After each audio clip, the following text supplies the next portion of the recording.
Fires ripped through a Rohingya refugee camp in Bangladesh on Friday. Cramped and dangerous conditions for the more than 1 million ethnic Rohingya who fled Myanmar since 2017. But now there's concern for those back home. Satellite images over Buthidaung in northern Rakhine State show the city engulfed in smoke on the morning of May the 18th.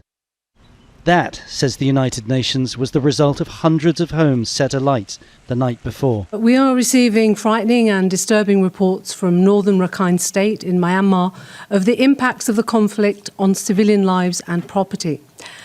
Some of the most serious allegations concern incidents of killing of Rohingya civilians and the burning of their property. Would like to flee.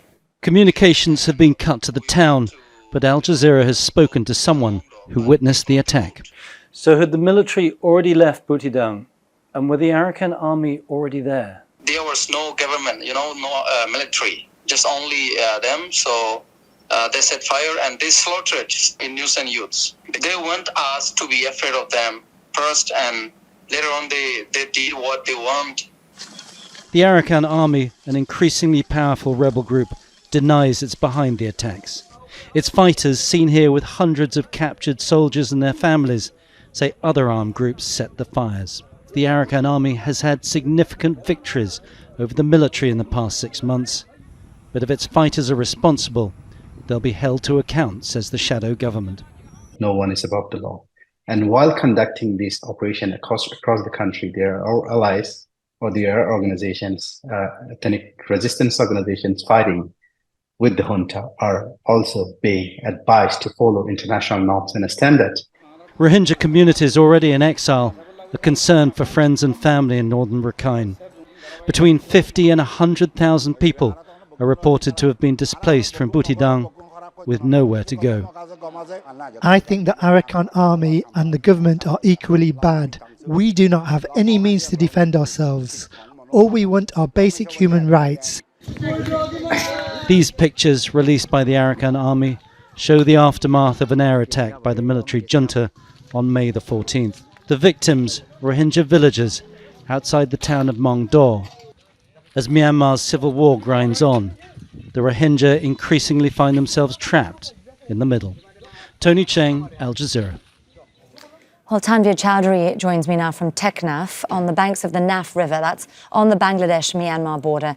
Tanvir, when we spoke yesterday, you were telling us about the people stuck there at the border, essentially trapped in the jungle with no shelter. Now there's been a cyclone. How are they doing? Well, I mean, we can only get news through the Rohingyas who has contacts on the other side. I just spoke today with some of the Rohingya contact we have. Most of them are still stuck in the jungle, of course, because of the cyclone warning, which also affects the coastal belt of Myanmar near to Bangladesh. They've been staying hiding there. This area is basically a conflict zone now. It's very tense. There's a fighting every day between the Arakan Army as well as the Myanmar military. The Arakan Army consists of mainly Buddhist Rakhine people who for the last 2 years have been calling for an autonomous state and fighting against the Myanmar army. So they're caught in between. Recently, they've been forcefully recruited by the Myanmar army and used as a human shield fighting against the Arakan army by the Myanmar military. And that's creating hostility with the Rakhine Buddhist community along with the Rohingya community. And that's creating a precarious situation for them. They're wanting to come on this side. That's the only safe they have. Otherwise, they're basically going to starve on that side because there's nothing there to help them out since they got displaced from Buthidaung and other areas. Tanvir, what are the Rohingya there telling you? Are they still trying to make it across the border to Bangladesh? It sounds like heading back to their own villages just isn't an option. Yes, despite all the restriction Bangladesh put, they put the border guards and coast guards on alert. They said no more Rohingyas will be allowed. Rohingyas have been trickling down into the camp. They can blend in with the rest of the Rohingyas. They have a lot of family members. We spoke to several of the people who actually, in very recent weeks, have actually come from Buthidaung and Mongdo in that area and actually taking shelter in the camp. They don't want to be identified due to safety reasons from the authorities. We spoke to 2 young men yesterday who said they were escaping because most of the young men, boys, they've been recruited by the Myanmar army, if not by the Arakan army, to fight on each side, and they don't want to be part of anything. Yet they're threatened that if you don't, then we'll burn your home, we will throw your families out from the villages, and you won't be able to come back. Basically, they're trapped.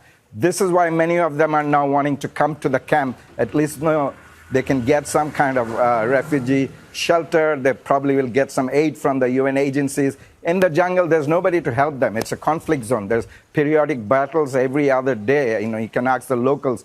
They'll tell you they can hear gunfires, mortar shells, machine guns every other day here. So in a very precarious situation, unless some aid agency and international agencies go and help them there, their only choice is to escape to Bangladesh, to take refuge here. Yet Bangladesh put up a barrier that they won't accept any more Rohingyas, putting them in a real dire situation. Indeed. Tanvir Chowdhury there speaking to us from Teknaf on the Bangladesh-Myanmar border. Thank you very much, Tanvir.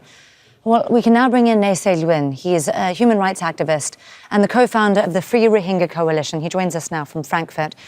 Nay San, there's a cyclone, as we've been hearing from our correspondent, and a developing humanitarian crisis there on that border.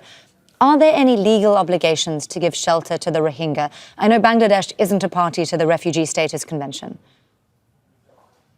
Well, Bangladesh is already hosting the more than 1 million refugees. This is not the first time. It has been since 1978 and also in 1991, 1992. They have been hosting all our refugees. But as of now, the problem is within the Rakhine State. All the time, the Myanmar military, they have committed the numerous crimes against the Rohingya, and that the Bangladesh need to host all the refugees fleeing from Myanmar. I think this is not the solution. We have to stop who are perpetrating against the Rohingya inside the country.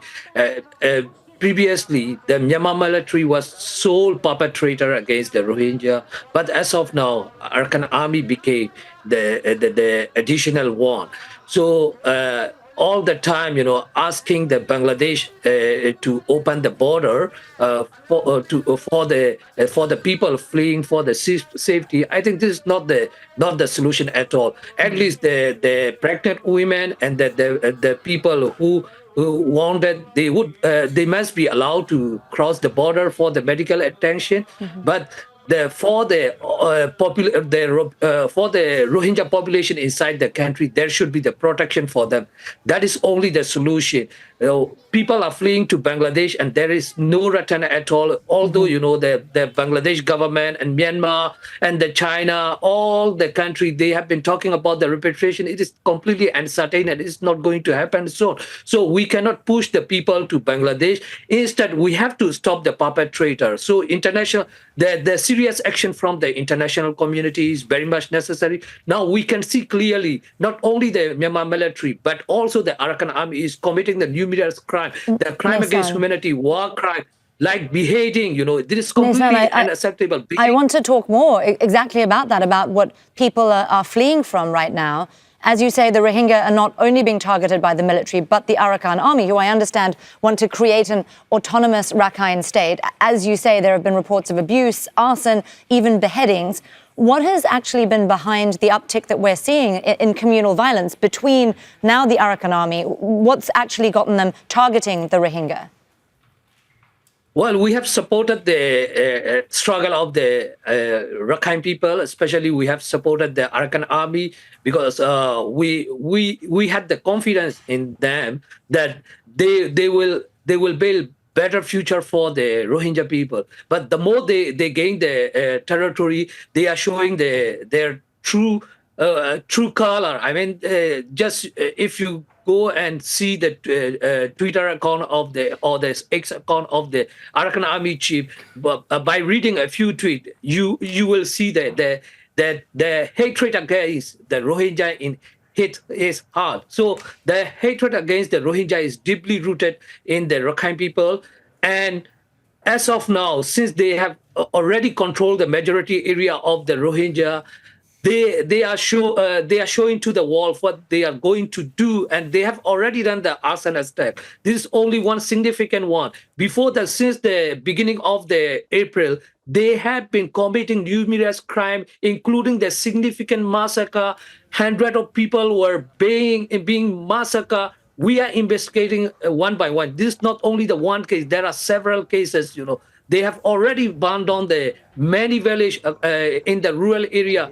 When they burned down the downtown, only we came to know, the world came to know that they are doing this. And the beheading, this is obviously, this is the terrorism. This is not the simply killing the people, you know.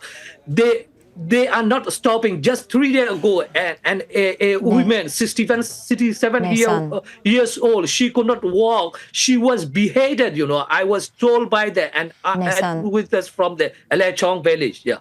Nay San, thank you so much for sharing the accounts that you're hearing there from the people trying to flee. Nay San Lwin is a human rights activist and the co-founder of the Free Rohingya Coalition. Thank you for sharing that with us from Frankfurt today. Thank you. Make sure to subscribe to our channel to get the latest news from Al Jazeera.